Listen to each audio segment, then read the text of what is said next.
Welcome to Eventful Endeavors, secrets to crafting the perfect celebration. If you're planning an event and looking for useful tips from industry experts, you're in the right place. So get ready to take some notes and we'll dive right in. This is Eventful Endeavors.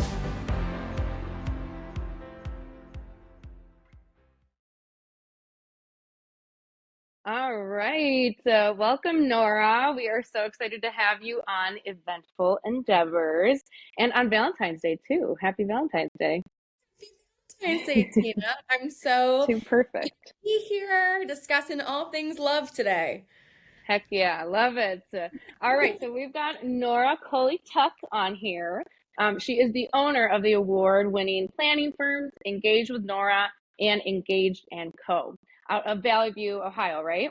Yep, exactly. Cleveland, Awesome. Ohio. Yeah. Perfect. Cool. Yeah, we got connected. I worked with one of your planners, Tori, Yes. and she ended up having a couple that hired Felix and Fingers, and Mhm. she was super awesome to work with, really communicative, Yeah. very knowledgeable. She was great. So I'm glad that she was able to connect us. Oh, yeah. Tori's a rock star. She assists me on all of my clients' events, and she also takes her own Nice. clients as well. So I'm Very very lucky cool. to have her. I'm glad you had a good experience there. Yeah, absolutely. How many people do you have working under you? So we have a pretty large team. So there's myself and my right-hand lady, Casey, who oversee Hmm. both the companies. We have 8 associate planners who all take their own clients, Wow. mostly coordination clients. And then we have 22 assistant planners Oh my who gosh. assist us on the wedding day and work with all of our clients on the actual production. Very cool. Well, you've got a little empire then, huh? Trying to. So everybody, Nora definitely knows what she's talking about. All right. So I loved reading a little bit about your background. I wanted to ask you first. You said that you were involved with music and you were a performer as well, and you actually went to college for musical theater. So obviously, being from a music vendor, I got to ask about that. So how did you get into that? Yeah, I have the most crazy story about how I got into events. Like, it's a very non-traditional path, but I feel like it actually was so beneficial to making me into the planner that I am today. I started dancing when I was 2 years old, and started competing nationally when I was 8. And I spent about 10 years as a professional performer, specializing in musical theater. Went into that for college, graduated, got an agent, moved to New York, was auditioning and working. The dream. Yeah. And while I was in New York City, I needed a job to pay my bills because performing was not making me any money. And I had a friend who was working at Kleinfeld Bridal, Yes. Home Up Say Yes the Dress, and she posted on Facebook that they were looking to add a person to their team. And I instantly messaged her and she was like, "Oh yeah, you're perfect for this." I went in the next day, was hired, and that's how I started my career in events. I spent about 3 years working for Kleinfeld. I worked in their hotel blocking division. So I was working in the store several days a week and then also assisting clients with booking their hotel blocks all over the world. Wow. Okay. So I was learning simultaneously about bridal and fashion while also working on hospitality and hotels, which now when I'm working with clients, everyone's so intimidated by hotel blocks. I'm like, I got this. This is the I easiest thing. got you. Wow. And then I was with Kleinfeld for about 3 years. And then my now husband was living in Cleveland still. So I decided to move back to be with my family and him. And I worked for a catering company here in Cleveland, ended up managing one of their venues for several years, and also as their marketing and design associate. And then COVID happened. So Mm-hmm. during COVID, everybody got furloughed. I mean, everybody in this industry knows what a tough period that was. Yeah. And I am not someone who likes to sit on my hands and wait for things to happen. So I was like, you know what? this is the sign. I gotta start my own company. I gotta do this. And it was amazing. We launched in October of 2020. My goal for 2021 was to have 12 weddings, and we had over 60. Oh my Uh, gosh. it was insane, but I fully attribute that to the amazing network I had built over the years in Cleveland. I got to soft launch things, and vendors that I was close with were sending me leads. And then also because I had worked with the majority of planners in Cleveland, all of them had to postpone their 2020 clients to 2021, so they couldn't take on any new clients. So they all started just sending them to me. I'm extremely lucky and grateful that I had Yeah, the community that I had, because I don't think I'd be where I am now if I didn't have that. for sure. Wow, that's awesome. Well, first, I want to ask, what was your favorite role you ever played in theater? Oh, okay. Well, I would say probably Demeter in Cats. She's Okay, all in right. Gravity and has a big dance solo, and that's Yes. probably one of my favorites. Yeah. I love Cats. I could such a bad rap, but I love It Cats the musical. does. I mean, if you take it and if you just take it for what it is, a silly play with great Right? dancing, amazing costumes, then there's nothing to hate there. If you're trying to like change Exactly. your life by watching Cats, you're going to be very disappointed. But Wow. Well, you've got quite the repertoire in the wedding industry as well. A lot of background. That's awesome. I honestly didn't know that like Kleinfeld had kind of that planning side of things, I guess, because yeah, everybody obviously said, sees say yes to the dress. But I had no idea they were kind of did everything as well. Is that yeah, correct? it was a brand new part of the company when I started there. But it's Yeah. a completely free service, and you don't have to get your dress at Kleinfeld to use their hotel blocking service. Wow. Shout out to Laura and Michelle, who run that entire side of the company. I still use them to do hotel blocks for my clients. Wow. That's But it's awesome. amazing. I owe everything to them. They got me into this field and made me fall in love with live Yeah. events. So I'm very Well, and grateful. it's like the parts that you like don't think about that much. That's why we need Yes. people like you because Yeah. I don't even think about hotel blocks. Who Yeah, does that? absolutely. Exactly. Who does them? How many do you need? What type of block do you need? It's a very Right. complicated thing. And something that we say all the time when we're working with clients is that we have to remember that they don't know what they don't know. Yep. For me, every time I'm working with a client, I've got, 200 weddings underneath my belt, probably more at this point. And this is their first time, usually. I mean, occasionally we'll get somebody Hmm. who's been married before, Sure. but and even the people who this is a second marriage, weddings have changed so drastically, even in the past 4 years, that if you got married before the pandemic, this is a completely new experience, and there's different types Oh, of vendors wow. Yeah. and restrictions and different ways of doing things. So being able to guide people through that process, it gives me a lot of I don't even know what I'm saying, but it's very rewarding to help Sure. people and guide them through this, because I Hmm. see people when I ask like, "Hey, do you want chargers?" And they go, "Phone What? chargers?" Like, and it's That's just a good like idea too. I have to remind myself that like not everybody lives in this world and knows what they're Yeah. doing, and that's why they've hired us.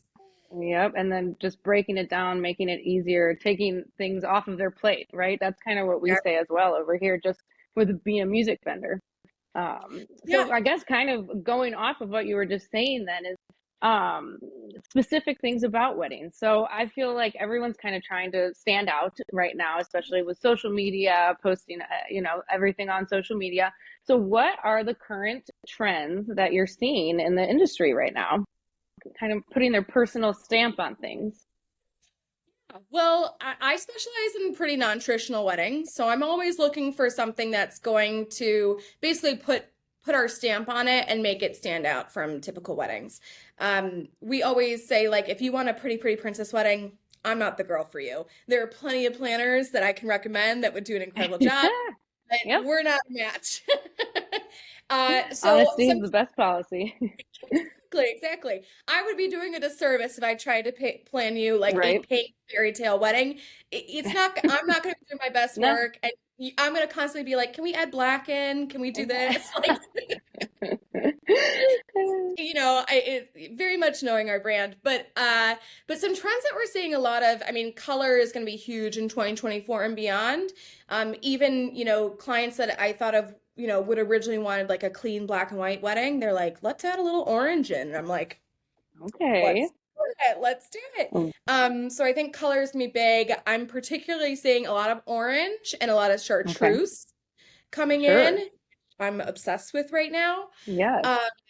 I think we're also seeing an uptick in cocktail style receptions. So instead of doing Mm-hmm.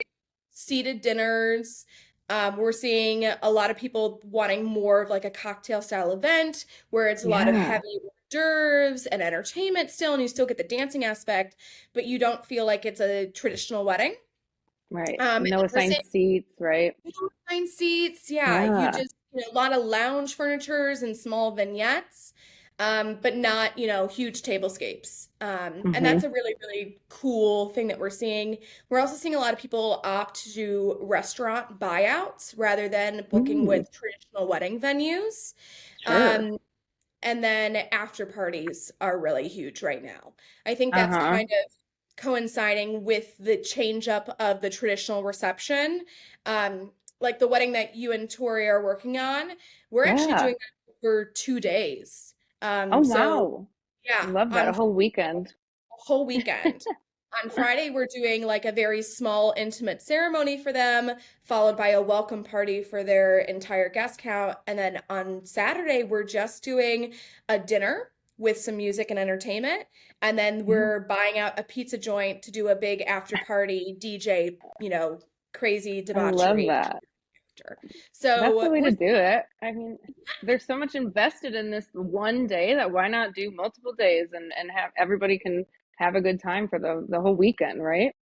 absolutely. Yeah, their Saturday isn't going to be spent posing for photos for 3 hours. Like So they're going to true. actually get to enjoy things. They want to go get coffee with some friends in the morning, and I'm like, yeah, let's do it. Like it's just a more of a relaxed process. Yeah, And I think baseline what we're seeing is people trying to break away from tradition and step outside the box of what weddings have been. I think that's totally. the underlying trend underneath all of these trends. I like that. I've even found just by, we obviously are music vendors, but we talk about the whole timeline with our couples. Yeah, of And I've course. definitely been seeing like, I don't want speeches. I don't want the Mhm. traditional, blessing. I don't want anyone to talk. But I'm loving it. I just feel like there really are no rules. And like, so why not? Do what you Oh, want. we always say like break the rules. There are no Right. rules. Like there's no Yeah. rules to break. So, Oh, that's great. We need a t-shirt that says that. exactly. Oh, great. So on topic of trends then, what trends do you wish that would go away? Oh, oh my gosh. Sparkler exits need to die. Sure. Yep. I don't know whoever came up with the idea of putting fire in drunk people's hands Oh, at the that very is silly. Yep. yeah, it's always a mess. Have to turn on my teacher voice and be like the mean planner when we do that because people are Nobody waving likes around to do that. 3 foot long sparklers because you need them long enough to get the photos. And then it's also, Right. most people can't afford to have their photographer on site until the very end of the evening. So you're not even Right. doing it for the photos, you're just doing Mm, it for fun. And it just seems a little always like a kind of a not clean way to end the evening. Like I think it's always sure. better to end on a high point on the dance floor and let Yeah. everybody gradually leave than force everybody outside, make them do something that they don't want to do, and then not have it Mm-hmm. be exciting and Like fun. herding cats, all right? Yeah, Everyone's just waiting there, like, yeah, it's the worst. kind of awkward. Anything else that you're hating, Oh gosh. I mean, liking? bouquet toss, gar toss, but I feel like those Right. have been trending out for a while. Um, I think we're seeing a lot of people go for more personal food choices that rather than traditional food choices. So you're Sure. like stepping away from filet and short rib and going more for like, Chilean sea bass or something that means something to them, or recreating meals that they've shared at restaurants. I Oh, think fun. we're moving away from traditional food. Yeah, I like that. That's good to know. Yeah. So I feel like this could also the garter toss or yeah, the garter and bouquet toss and everything could kind of fall under like cringeworthy for me at least. Yeah. Anything specific, obviously not naming names, but anything specific recently that has been like totally cringeworthy. Oh, well, usually speeches are pretty cringy. Yes. Um, every time somebody starts with a speech with, for those of you who don't know me, like that kills a piece of my soul every time. I'm like, there's this differently. Everybody knows you. Everyone's reading the program. Hi, I'm Nora. I'm the maid of honor. That's all I get to say. But yeah, that's pretty cringy. I had a speech actually this past summer where um, the speaker brought out katana What is and that? sword, like a Japanese sword, Oh no. and, That is a bad idea. kind of like threatened the groom with it, and then brought out Ah, a little sword for the couple's future child to have. It was a oh yes. very interesting Classy. way to start the evening, and it also took about 45 minutes, which was a nightmare. But yeah, usually Oh, speeches like that. And usually like what I find most cringy is people who try and take the attention away from the couple. So I definitely. don't care what you're doing, but if you're trying to be the star of the show on somebody else's wedding day, to me, that's so cringy. Yep. You know, you wouldn't think that you would have to say no weapons at the wedding, but I guess now you do. One would think. Oh my gosh. When you are planning with couples, what do you feel like the biggest source of drama with wedding planning is, and how do you help couples with that? 9 times out of 10, it's family, unfortunately. Um, we actually considered making a policy that we wouldn't work directly with parents. We would only work directly with Mm-hmm. the couple. Obviously, there's exceptions to every rule, but we find that there's a conflict between parents and children in the wedding planning process because of what parents think they know. Yep. With the age group that we're working with, most of these parents got married in the 80s or early I was 90s. just about to say, yep, from the 80s. You booked a hall, you picked Mm-hmm. you picked your items for the buffet, you went and saw a band and you picked them and you brought a photographer. And that's really the extent of the choices you made as a couple in the 80s or early 90s. Now, I saw a figure somewhere that the average couple makes 3,000 decisions planning their wedding. Yeah. Wow. Oh my gosh. It was another planner I was talking to, and they had run a statistic, and yeah, 3,000 decisions. Wow. And it's also just like a much bigger production than it used to be. This is, we're talking about high design, extremely curated events, Right. custom work. Documentation has such a bigger factor today. It's not just your memories, it's also like what you share with people. Yep. It's the only thing you have left after the wedding. So not only are parents really like freaking out over budgetary concerns, which I understand. Not everybody can afford to have a six-figure wedding, and not Mm-hmm. everybody should invest in a six-figure wedding. I don't think that's the Right. right choice for everybody. Um, and then they don't understand why we're investing in certain aspects. Like I just had a conversation with a client. Um, the dad doesn't understand why we want to put a vinyl wrap on the dance floor. He's like, why would we do that? And I'm like, okay, it's a parquet dance floor that comes with your venue. We're going with a coastal Italian theme. A parquet dance floor does not fit in with that. And also, every important moment that's happening at the reception is happening on or around that dance floor. So in every photo, you're going to see it. Mm-hmm. Every moment, people are going to be staring at it all evening. So we need to put something there to tie everything together and create that aesthetic. We don't have to go crazy everywhere, but we have to, in those important moments, find something to make it stand out. And so it's just talking through things like that with parents. I think they just are completely what they thought they knew, Mm-hmm. they're completely lost. Yep. And I shouldn't say it's blanket. I have some parents that like I wish I was working with just them and not the kids. So true. You know, so it really, it's hard for me to say like, yeah, parents are the hardest part, but it really is a major source of drama. And I think also Mhm. since guest lists are now much smaller, like even for my own personal wedding, my parents were like, well, why can't we invite our cousins? And I'm like, your If cousins, you're paying for them. 40 extra people. Right? How And often yeah, do you see them? I don't even know who they are. I don't even know their names. I don't want to walk around my wedding and be like, I'm related to you and I don't even know your name. And especially post-COVID, guest counts are much smaller, so people don't have the budget or the space Hmm. to host those So true. people. So I think that's always something that comes up too. Usually guest lists Yeah. and money is where we find conflict with parents Yeah. specifically.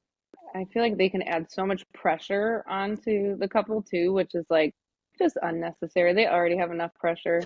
I do wedding hair as well, on the Amazing. weekend.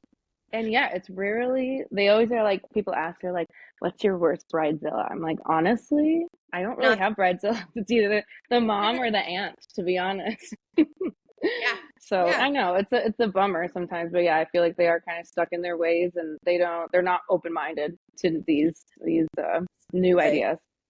yeah. Yeah, And for every one of those like difficult parents, there's parents that I'm like, oh, I wish I could copy paste you. 100%. Like Totally. last night I had a tasting with a couple and I literally sat there and I was just like, I can't believe how much I love these parents. At one point Oh, they said, like I was asking about decisions, like about speeches and things like that. And the mom said, I do not have a preference on anything. Whatever bride and groom want, they will get. This is their day. I don't want this to oh, be about me at all. And I was like, yes, thank that's the you. exact personality that you should have. Yep, that's fantastic. Love that. Yeah. Well, great. That's good to know as well. So any advice then you can offer somebody just starting to plan their wedding? hmm so I think it's important to have a family meeting. Honestly, you, your fiance, both sets of parents, or whatever relatives or Mm-hmm. close people that you are going to rely on during this process. I think before you reach out to vendors or venues or start booking anything, you need to sit down and kind of flesh out like what everyone feels comfortable with. Yep. Because what I find is that conflicts arise because these things haven't been discussed. And so I'm on a Mm-hmm. call with people and I'm like, how many guests do we have? And they're like, oh, we have 100. And then mom's like, no, no, no, we have 200. And so it's like, okay, this isn't the time to be discussing that. I need to Right. know what it's going to be. Yeah. So I suggest having everybody over, have a bottle of wine, have some dinner together, Why not? Yep. talk about contributions, talk about guest Yep. lists, talk about overall vision, talk about tradition, and and Mm-hmm. and kind of get a feel for what everyone's expectations for the day are. Because if you Totally. start without that, it's gonna cause a lot of problems down the road. 100% communication. I feel like that's where planners can come in too. And, people Absolutely. don't think about that. And budget, I feel like budget is always the biggest thing in any type of event or relationship, even like it's always going to be the thing that creates issues. So just, you know, spearhead it right away, right? Absolutely. Right. And things change, they always change, but everybody needs to go into the process with the same mindset. Mm-hmm. Totally agree. So I guess in the same nature then, what are the best areas to invest in while you're planning? So I typically say documentation first. So the photo and video or content Okay. creation, we're seeing a huge uptick in that as well. Yep. But that's where I like to invest a decent amount because, like I said, that's all you have left after the wedding day. So we could Right. plan a gorgeous wedding, but if we don't have a great photographer to capture it, then what was all that worth? Yeah. Um, and then after that, I typically say entertainment, just because Hmm. um, your guests will remember that. That's what we always say too. Not going to remember the flowers or the Like chicken. centerpieces, but you will Nope. remember if the band was horrible, Yep. or if the DJ was incredible. You'll remember that because it's more about the environment that you're creating rather than the specific pieces. So entertainment is a part of the atmosphere. They are usually handling your lighting, your sound, and a decent amount of visuals too, especially if you're Sure. working with like a company like Felix and Fingers where you're using shells and you have a stage and it's Yeah. a focal point in the reception. And then after entertainment, I usually say design decor. Just Okay. because, again, we're working on creating an atmosphere and an environment. A lot of people, like when I ask like their top three areas that they care about, they always mention food and beverage. And Hmm. while I think that's important, and especially as like a former caterer, I know the importance of really good food at a Yes. wedding, but I tend to find that it's forgettable to people sometimes. Yeah. So people will only remember if the food is outstanding or if the food is really bad. Yep. As long as it stays in that like middle range of like it's a good meal, like everybody's happy, the food was prepared nicely, it was filling, it came hot, all that, people Yeah. won't hear or care. It's usually just one end of the spectrum. So I usually Hmm. say, save on catering where you can, and invest in those other three areas. Yep. As long as people, yeah, get some food on their stomachs before they start drinking, that's all they care about. Exactly. I Exactly. totally agree. Totally agree. Now, so discussing vendors still, these couples, I talk to people that are getting so many quotes, talking to so many different types of vendors, getting all these quotes. What is your advice when they're making their final decisions and picking their vendors? Absolutely. So I think it all comes down to research first. I think a lot of people rely on social media to find a decent amount of their vendors. And while that's good, we also have to remember that specifically Instagram is a highlight reel. Vendors are putting out their absolute best work on their channels. If you're scrolling through and like 90% of the work that you see on their socials doesn't align with your vision, they're not the right vendor for you Yeah, at all. Even plain if and they're, simple.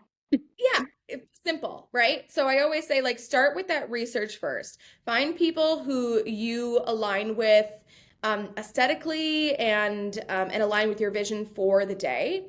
And then once you have that list, I typically only recommend getting quotes from three vendors because Okay, there's really not huge differences in pricing between certain right. vendors, especially if you're looking for a specific style. You're going to find just a handful of people that align with you. So reach out to your top three. Now, if people aren't available or they come in crazy over budget, then you can start reaching out to the few other people on your list. But I Yeah. usually only suggest meeting with three photographers, meeting with three bands, getting three floral quotes, just because that's enough that you can kind of see a range and you can kind of see Mm-hmm. what general pricing looks like across the board. But it's not so much that you're trying to compare apples and oranges. Right. Um, and then honestly, a lot of the times when we get quotes, they're pretty similar to each other. So we end up making our decision based on the client relation with that vendor. Sure. Are they responding to emails timely? Are they Right. bringing ideas to the table that align with your vision? Are they a personality match? I mean, specifically for documentation and entertainment, personality match is important. Mm-hmm. Photo and video are going to be around you all day. And if you find your photographer annoying, you're going to have a Oh, bad day. right. And you're gonna see it in the pictures, I'm sure too. Pictures. Right. Then same thing with entertainment. Like if you don't like that somebody's like super high energy and that's gonna like feels cheesy and chuggy to you, then we need to make sure that we're pulling somebody who's a little bit more subtle or a little bit Yeah. more sophisticated. So yeah, I usually end up hiring based on personality, Yeah. And you're professional. working with these people sometimes for like 9 months to a year, if not more. And Absolutely. yeah, I completely agree. What a concept. You'd think it would it's more difficult than that, but it's really not. It's really That's not. great advice. And the That's money changes too. Keep in mind, like when you get a florist quote, you might not know exactly how many tables you're going to have yet. So that yeah. floral quote that came in $5,000 over another florist may end up being less overall once you Yeah. finalize your design and your counts. So always something to So consider. much to think about. That's why we need people like you. Oh Absolutely. man, seriously, so important. Now, I've actually been finding lately, I haven't heard this until recently, that a lot of venues are requiring planners. Have you found that a lot? That's Yeah. awesome. Cleveland is slow to it. We really see it like high production venues. So the Cleveland Museum of Art is a Mm-hmm. gorgeous venue here. It's the most luxury venue in Cleveland. Okay. They do require that you have a planner with you throughout the process, and of course through coordination and on the wedding day. And we're seeing a lot more venues at least requiring coordination. Because I think there's a big misconception between what a venue coordinator does and what an event So coordinator true. does. Yes. So some of those venues, to make that clear, are saying, yeah, you need at least a coordinator to Yeah. book. So Now, can you I go into a little, oh, go ahead, sorry. oh no, go ahead, Tina. I was just going to say, can you go into a little more detail then kind of that difference between the venue coordinator and then especially what you at your company do as well? Absolutely. So the clearest difference between a venue coordinator and an event coordinator is that the venue coordinator works for the venue and the event coordinator works for you. Mm-hmm. So the venue coordinator is always going to do what's in the best interest for the venue, and the event coordinator is always going to do what's in the best interest of you. Absolutely. Also, the venue is there to handle your load in and load out times, make sure that vendors know where to park, make sure that the tables and chairs are set up the way they're supposed to be if they handle that. And really, they're just there to manage the facilities. So Mm-hmm. make sure the bathroom is clean, make sure the caterer is using the Sure. kitchen properly, making sure that your guests aren't, puking on the sidewalk outside, all that Hard stuff. to avoid sometimes. Absolutely. They're there to manage the facility first and That's foremost. super necessary as well, for sure. Oh my gosh, absolutely. If Yeah. you've ever done a tented backyard wedding and there's no venue coordinator, Right. it's tough. It's tough And because then if that it falls on you. falls on me, yeah, if a glass breaks on the dance floor, I'm the one on my hands and knees picking up all the little shards of glass and making Oh, sure no one gets hurt.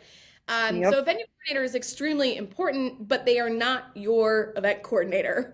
Mm-hmm. Your event coordinator is there to manage the logistics of the wedding day. So with our company Engaged & Co., that's all coordination services. We start those 4 months out from the wedding.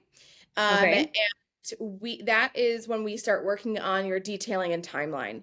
Timeline is really the main planning job of an event coordinator. We're insane with our timelines. They're typically between 20 and 30 pages long. They're like Wow. they're a booklet. They're a booklet. They include every piece of information that any Wow. vendor working on your wedding would ever need to know. I'm a big proponent of teamwork when it comes to wedding day. So I'm not going to send individual timelines to the photographer and the caterer and the entertainment, because what if entertainment needs to know Sure. that photographer's coming in 30 minutes early to do a first glance Mm-hmm. with the couple and the lights aren't on, Yep. we're not set up. Or we haven't even chosen the gobo color for that day. Right. So everybody needs to know every aspect of the wedding. So timeline creation is the bloodline of an event coordinator. Vendor management the week of is extremely important so that you don't have to focus on, your Mm-hmm. DJ calling you, or, your band calling you and saying, hey, we Yep. haven't chosen a cake cutting song yet. We need that. Instead of having a bunch of vendors, because you'll have between 12 and 20 vendors on your wedding. You don't want all of them coming at you that wedding week. You want someone to Mm-hmm. feel for you, answer what they can, and only come to you for the stuff that they really don't have answers for. And then, of course, on the wedding day, coordinator is there handling everything, making sure that all of your personal decor is set up the way it's supposed to, making sure that the right number of chairs at each table and the right linen is on each table and the right napkin fold is at each table. We also include bridal attending in our coordination services. So you have someone with the bride or with the couple for the entirety of the day, making sure that they go to the bathroom, eat, drink water. Right. They'll get you into your dress. Oh They my make sure gosh. your makeup is running on time. They work with your photographer to check off all your must-have photos. They're working with your transportation company, so if we switch photo locations last minute, the transportation company is going to take you to the original location. Yeah. So they're really there to kind of guide you through the wedding day and make sure that everything that you've planned comes to fruition. So it's a very different role than a venue coordinator. I can't even, there's so many things that go into it. I can't even imagine having brides do that on their own. So, Yeah. Yeah. It's what insane. is yeah, what is the biggest difference then between or is there a difference between Engaged with Nora and Engaged and Co?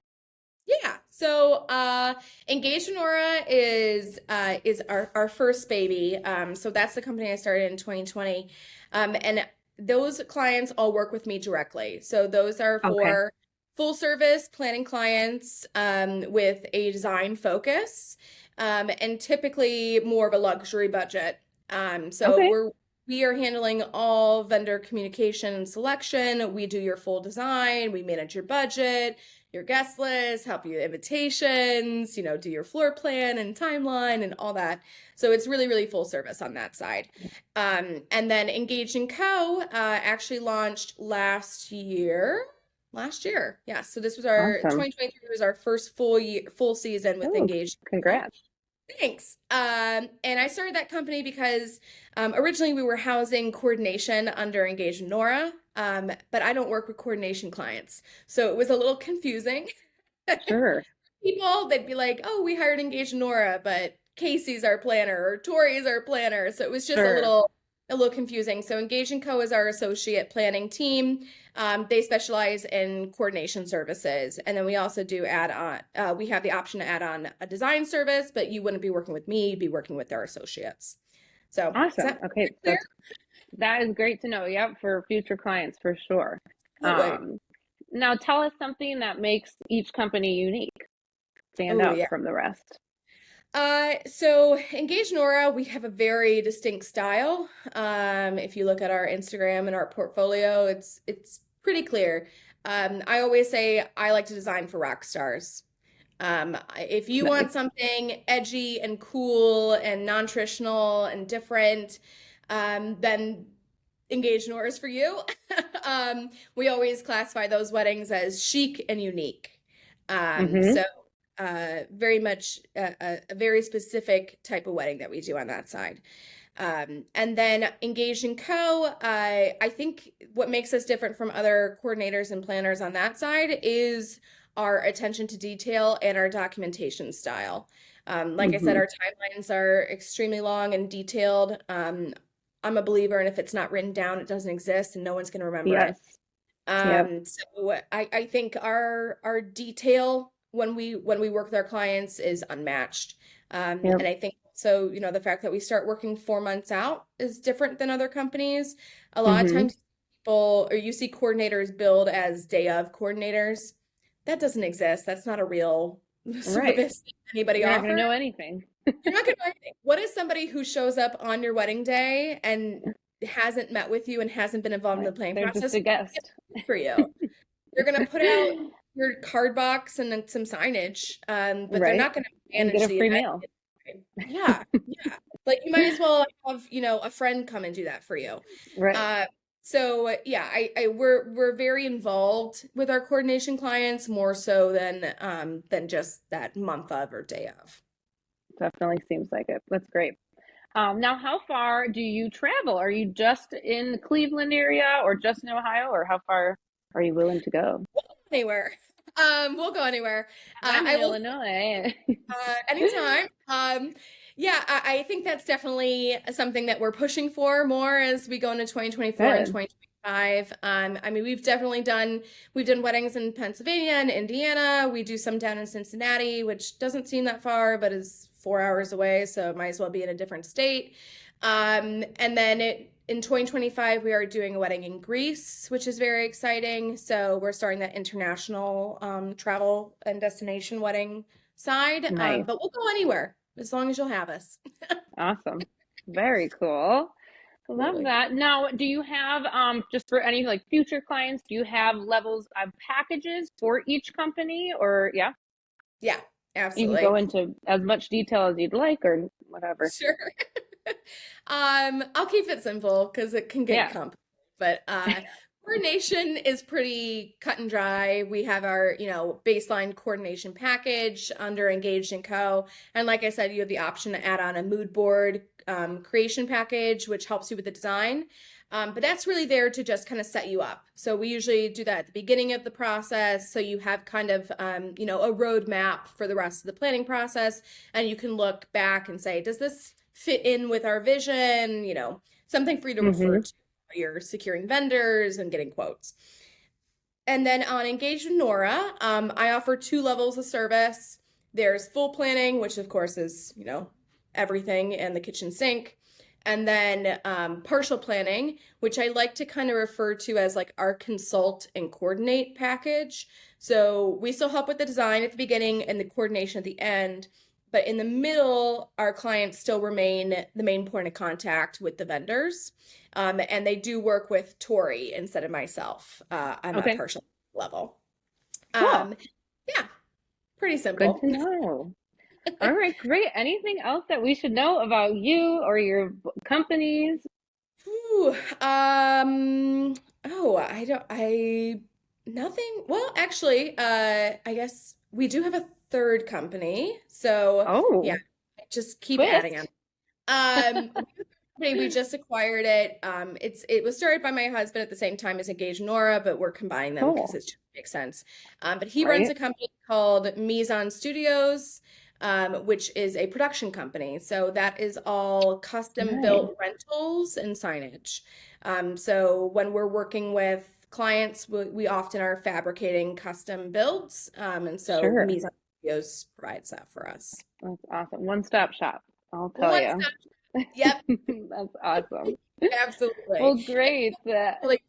Which is good. Yes. Now, how can people find you? What's the best way to reach out? Yeah. Well, make sure you follow us on Instagram. Our handles are at Engaged with Nora and at Engaged & Co. We also have an Engaged Nora TikTok, which is pretty fun. We put a lot of fun, trendy stuff on there. Lots of trend forecasts, that kind of stuff. And then the easiest way to reach out to us is via our websites. So engagednora.com and engagedandco.com. There's inquiry forms on both sites. So you just fill those out and we get back within 24 hours, usually like 2 hours, but within 24 hours. And that's the best way to reach out. That's awesome. Thank you so much. Such great advice for any current couples, future couples, anybody planning. So thank you so much for hopping on. Thank you for having me, Tina. This was a blast. Anytime I get an excuse to talk about weddings, I'll always do it. Good. I can tell that you're passionate. It's fun. It's such a fun business, right? Absolutely. Yeah. Endless fun. All right. Thank you so much. Thank you. Thanks for listening to another episode of Eventful Endeavors, Secrets to Crafting the Perfect Celebration. We hope to have left you with some actionable ideas for your own event. If you like the show, please subscribe and definitely leave us a review. We read every comment. So until next time, happy planning and see you soon on Eventful Endeavors.